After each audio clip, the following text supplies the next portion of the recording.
बिस्मिल्लाहिर्रहमानिर्रहीम। अस्सलाम वालेकुम। आप देख रहे हैं मेहरान टीवी और मैं हूं अबूज़र। आज हम विलियम शेक्सपियर के एक मशहूर ड्रामा जिसका नाम द टेम्पेस्ट है उसकी जो समरी है वो करेंगे। ज़ेरे नज़र ड्रामा एक छोटी सी रियासत मिलान के हुक्मरान जिसका नाम प्रोस्पेरो है और इसकी जवान साल बेटी यानी इसकी नौजवान बेटी मायरंडा के गिर्द घूमता है।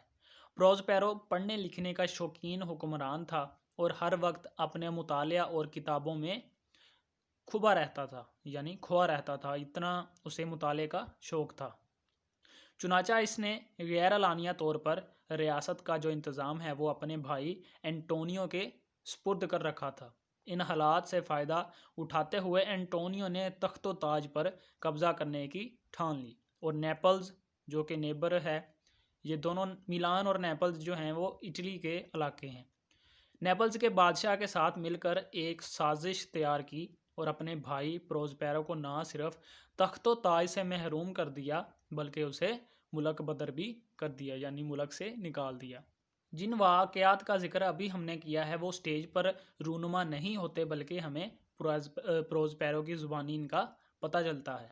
दरअसल मुल्क बदरी के बाद प्रोस्पेरो ने एक बेबयां यानी गैर आबाद जजीरे पर अपनी 3 साल की मासूम बेटी मायरंडा के साथ रहना शुरू कर दिया था। प्रोस्पेरो एक बादशाह होने के साथ साथ एक बहुत अच्छा जादूगर भी था, इसलिए इसने जजीरे पर मौजूद हवाई मखलूक पर काबू पा लिया और इनकी मदद से जजीरे पर ज़िंदगी गुजारना शुरू कर दी थी।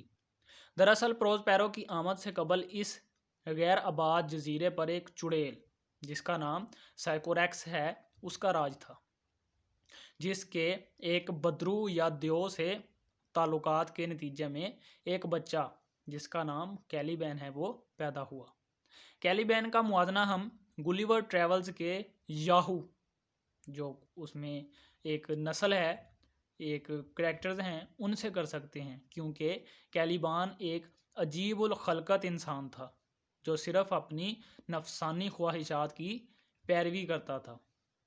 प्रोस्पेरो जब इस जजीरे पर आया तो इसने कैलिबान को तहजीब सिखाने की कोशिश की, लेकिन इसमें नाकामी के बाद इसने उसे मुख्तलिफ अमूर यानी काम करने पर लगा दिया, जैसे जंगल से लकड़ियाँ काट के लाना वगैरह, यानी वो बिज़ी रहे। कैलिबान के अलावा यहाँ हमें एरियल का जिक्र मिलता है। दरअसल चुड़ैल साइकोरेक्स ने एरियल और इसके साथ कई और अच्छी जो रूहें हैं, जो परियां वगैरह हैं, उनको एक बड़े दरख्त के तने में कैद कर दिया था, क्योंकि इन्होंने इसके ज़ालमाना अहकाम मानने से इनकार कर दिया था।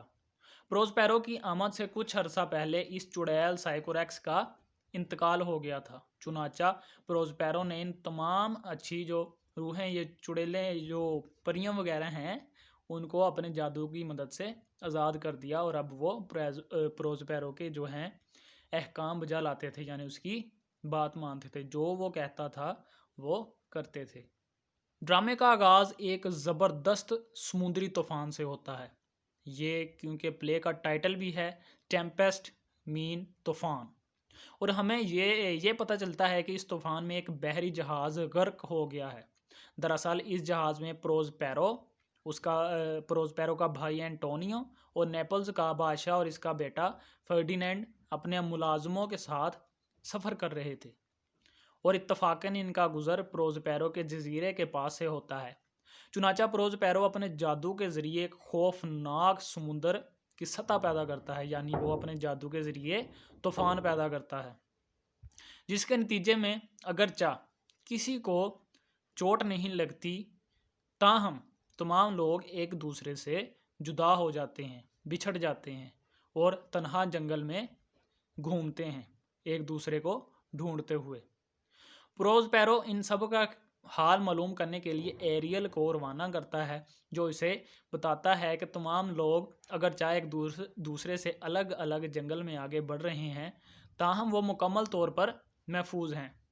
प्रोस्पेरो और इसके बाद एरियल को हुक्म देता है कि वो नेपल्स के शहजादे फर्डिनेंड को अपने जादू के ज़ेरे असर इसकी बेटी मायरंडा के पास लेकर आए। इसी असना में प्रोस्पेरो अपनी बेटी को माजी के तमाम हालात से आगाह भी कर देता है, जबकि फर्डिनेंड को जादू के ज़ेरे असर ये तासुर भी दिया जाता है कि इसका बाप समुंदर के तूफान में गर्क हो चुका है, यानी वो मर चुका है।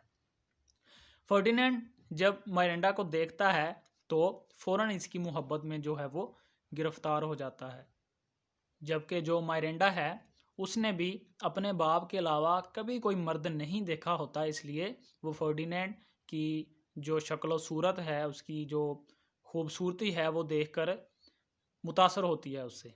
ताहम प्रोस्पेरो झूठी नाराज़गी का इजहार करता है और फर्डिनेंड को लकड़ियाँ वगैरह जमा करने का हुक्म देता है। ताहम वो छुप कर फर्डिनेंड को लकड़ियाँ जमा करते हुए देखता है और फर्डिनेंड और अपनी बेटी मायरेंडा की पीछे छुपकर गुफ्तगू भी सुनता है कि वो क्या बातें कर रहे हैं। इस दौरान इसे यकीन हो जाता है कि दोनों एक दूसरे से हकीकी मोहब्बत में गिरफ्तार हो चुके हैं, सच्चा प्यार। इसके बाद वो दोनों अपनी दुआएं और शफकत निछावर करता है उन दोनों पे। दूसरी तरफ प्रोस्पेरो अपने भाई और नेपल्स के बादशाह की खबर लेने के लिए एरियल को दोबारा रवाना करता है। एरियल वापस आके खबर देता है कि दोनों इंतहाई गमज़दा हैं और इन्हें इस बात का एहसास है कि इन पर यह मुसीबत इसलिए आई है कि इन्होंने प्रोस्पेरो से ज़्यादती की थी।